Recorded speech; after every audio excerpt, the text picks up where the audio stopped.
Hello and welcome to another video from Sustenance and Cover, the only YouTube channel you need to not only survive the current apocalypse but actually enjoy it. And if you notice, I've got handrails on my bridge. I don't think I've ever had a video of my bridge with the handrails up, and there's a reason for that. The creek bed is dry. The only time I could dig a hole in there and plant my post. But it's really dry. Here's a hole I dug with a post hole digger about a foot deep, and it's dry. Normally, even during a drought, you will hit water within a foot of a creek bed.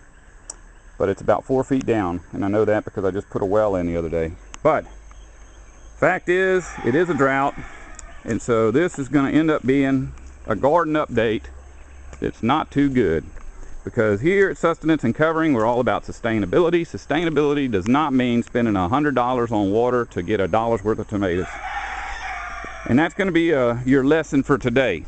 Now, it wasn't just that we didn't get anything out of our garden, but we are getting things out of these here perennials. This is an apple tree.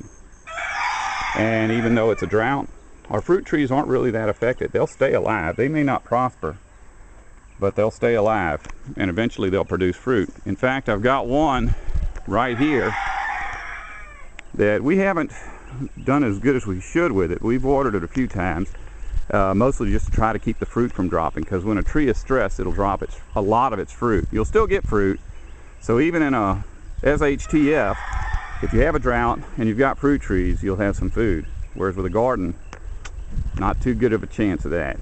That's what a persimmon looks like when it's green. But this tree is old enough that it doesn't need anything from us. It'll find water somehow, and it'll live.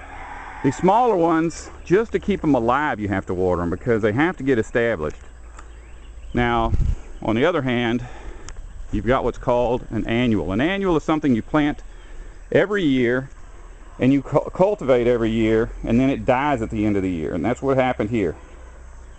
Now, it's not just the drought. We've also got chickens. If you noticed, the wire is gone that I had over these to protect it from the chickens. I just felt like once the crop was dead, no reason to keep the wire on it. Plus the chickens were able to get on top and eat through the wire. And so this is basically what my annuals are doing. Annuals really are not annuals. In their native areas, where they come from, they are perennials. They are only annuals here simply because they are not meant for this environment and cannot survive it, in case you've ever wondered. Perennials are things that you stick in the ground once and they're there forever, and you don't have to come out and expose yourself constantly to care for them. In a survival situation, you want a perennial garden. Do a search on YouTube, Google, for permaculture, P-E-R-M-A-C-U-L-T-U-R-E, or even you could look up food forest. In a survival situation, a food forest is much better than a garden. If you don't want to survive, don't listen to me.